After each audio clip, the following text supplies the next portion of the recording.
I got to say, Knew Amsterdam Radio is brought to you part by Anchor FM. Have you ever thought about making your own podcast?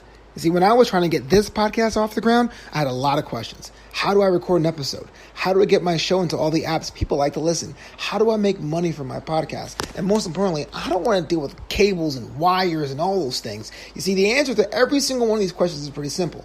Anchor. Anchor is the one-stop shop for recording, hosting, and distributing your podcast. And best of all, it's 100% free and ridiculously easy to use. And you can use your phone, which is pretty awesome. Now, Anchor can match you with great sponsors who want to advertise on your podcast. That means you can get paid to podcast right away. In fact, that's what I'm doing right now by reading this ad.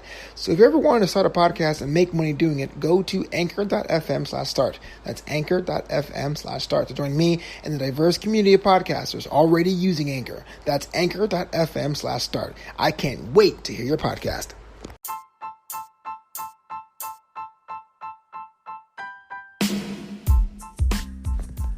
This is Knew Amsterdam Radio. Hello, everyone. How are you doing? It's Flobo here. We're just sitting here thinking, talking, discussing things are going about creatives in this world, in this new normal, in this space. And, I don't want to drag it down. I'm not trying to make this a pandemic show, but I can tell you one thing. If you're a creative person, dealing with the fact that creative work may not be seen as essential as other forms of livelihoods and professions has affected me. I hope that it affects you in the positive way, but I can't see your struggle.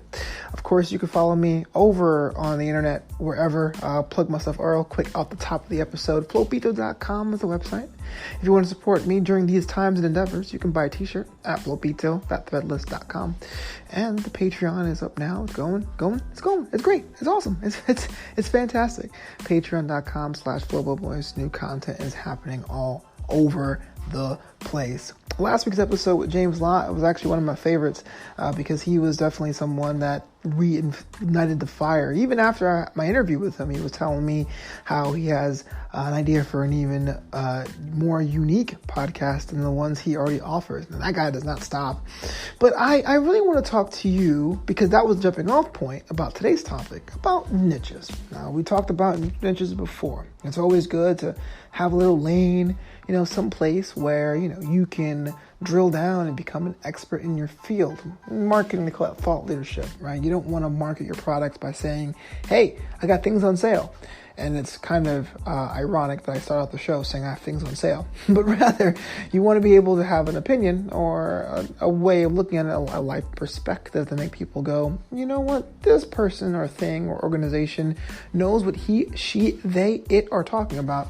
I want to buy in. I want to support wherever I can. And that usually ends up being whatever product or service that you're offering. That's kind of the benefits of having a niche. But today, I thought we'd have a little more fun and talk about the holidays for a bit and really drill deep into hyper niches. Things that are very, very specific to the point where it's maybe absurd, but it ends up working for everyone.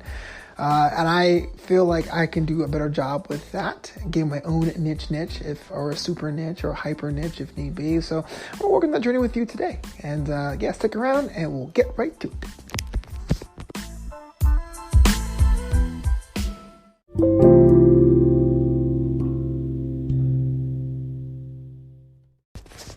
Before we get into hyper niches, we got to define what that is, right? What is a hyper niche or a super niche or a niche squared? It kind of folds into itself. It's a niche of niches, if I could be so bold. And I know that's hard to describe something I use in the definition of the choice word that it is, but I'll give you an example. So in Los Angeles, of which I currently reside, there are thousands of individuals that identify themselves as television hosts.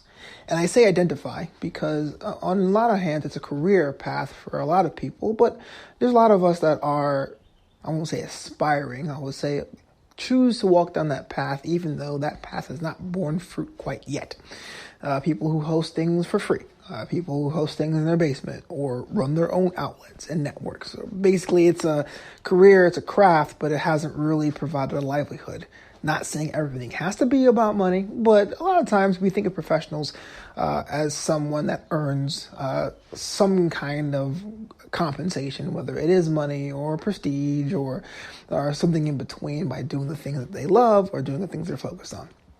So in a town where there's so many hosts out there, anyone that is in a position of power that can help, they would say, always find a niche. Find somewhere where you can stick out and where you can drill down and be known as the top in your field. Because frankly, because in Los Angeles, if I was looking for a host, putting in TV host Los Angeles would just give me too many results.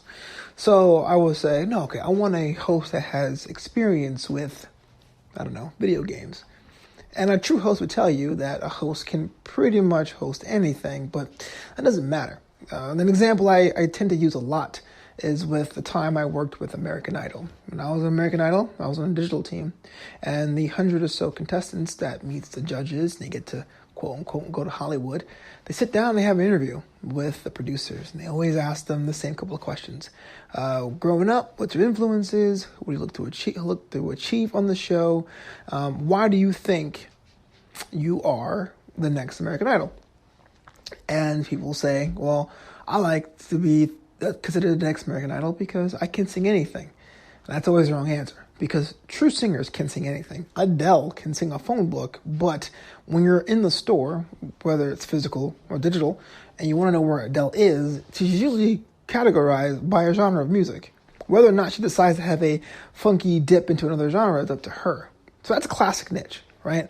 If you are a soul singer, you are a soul singer that can sing jazz standards, or if you are that jazz singer and you could do rock and roll, that's great, but you're known as a jazz singer first. You know, the people who do excel shows a base and then shows growth. To use another example, if you're having a personal trainer, the personal trainer the first day will try to measure your speed and try to measure your strength on day one. Why? Because they want to monitor your growth. You can't show up and go, I can do everything. If you can do everything at a certain level incredibly well, why do you need a trainer? Right? But it gets a little deeper than that. So imagine, if you will, that yours truly, I can say I'm a host, but my hosting is really more along the lines of professional wrestling. On the Monday Night Raw and NXT unofficial after shows powered by AfterBuzz TV quite currently, I'm a host. So you can say that professional wrestling is my niche. And of that niche, of all the hosts in the world, all the hosts in my area, the wrestling hosts are a niche, but it's still pretty large. So if I was someone that said, okay, how do I stick out amongst my own community? How do I rank highest on this particular niche? I need something else. I need a specialty, as you will, a niche of niches. So for me personally, it's the fact that I can look at wrestling from a character place standpoint. People talk about rankings, or people are just encyclopedias from the 60s and 70s. Some people are brash and they have hot takes. Some people focus on cruiserweights or lucha libre stars or women. But my thing is, I like to appreciate the theater of wrestling. As a film school graduate, I kind of look at story arcs and all that. That's where I stick out. That is my hyper niche. Now, maybe I'm getting too into the weeds, right? You don't want to hear about professional wrestling, but I'll give you another example. It's currently in the middle of May here, and I came across a song, which was Joy to the World, sang by Elizabeth Chan. Well, if you don't know who Elizabeth Chan is, she's almost famous or infamous, depending on how you look at it, as being a fantastic singer with a little bit of a jazz tone to her voice, but she focuses on exclusively or practically exclusively Christmas songs. Now, it's May, right? Well, what business do I have stumbling across Christmas songs? But once I did, and I looked through Elizabeth Chan's catalog, I go, oh my gosh, this stuff is so valuable. This is not someone who can sing pop songs and decides to have a Christmas album. This is the whole model spun on its head. If I'm looking for a Christmas party, I'm going to start with Elizabeth Chan first. And sure enough, I followed her on Instagram and I saved some albums to Spotify because frankly, we don't buy albums anymore. We just, pay for streams, or we stream and they get cents on the dollar. And I thought to myself, and that was really the inspiration for today's episode, here's somebody who was talented and probably would have been lost in the shuffle if she came out and said, I can sing anything. But having a mixture of old and new and traditional and modern songs, English and Chinese, but it's kind of under the umbrella of Christmas, well, I'm thinking about what's a really good Christmas artist, and people are tired of Mariah Carey, where would I go? Hey, for Modern Touch, Elizabeth Chan's where it's at. Now, I'm not being paid to say this, but I thought it was pretty interesting. And if I'm sitting here looking for, someone who's a really good user of watercolors in 2020, or somebody can design my new line of hot sauce bottles. I mean, theoretically, because I wouldn't endorse a bottle of hot sauce if you paid me. It's good to find people that have that in their portfolio, because as an artist, you may know you can stretch your abilities, but the client, the end user, can't. It's their money, and it's their choice to choose you. So you got to lay it out for them. Things you can and can't do. And you may take some time to find your niche and your hyper niche, or your niche of niches. But I do think ultimately it provides utmost value for you and your brand.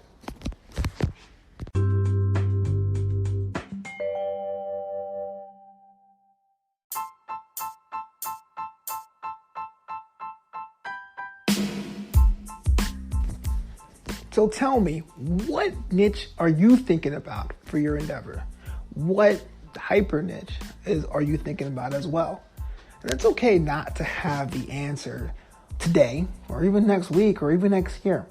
And it's also great to make sure you give yourself some opening to shift those if you want to go into multiple ones as well. You're a dynamic person, you make dynamic work, and your work should reflect that as well. That's all the time we have for this edition of Knew Amsterdam Radio. Check out this episode, all the other episodes, wherever you're streaming this one. We're talking Spotify, iTunes, Google Play, Spreaker, YouTube. It's a lot of the shows are on YouTube as well. I try to do these shows weekly, or on around Thursdays every week. But if you want to know more, if you want to hear more content, there is a Patreon, patreon.com/FlowableBoys. Currently, when I have a guest on the show, a very condensed episode of the interview gets put on the show itself. But if you just want to hear more, the unabridged interviews are available at the Patreon. So patreon.com/FlowableBoys. Sign up, be a member of the community, support a fellow creative during these times, and I will thank you personally. Especially at the VIP level, you get a personalized video from me and a handwritten note. So if you've got time and a couple dollars to spare, and you want to hear premium content from Knew Amsterdam family products, please check that out. I'll be back here next week, with more fun, more outlook, more perceptions for those of us who are working on their crafts. If you have an idea that's creative, you are a citizen here and you have the key to the city. So until next time, good luck.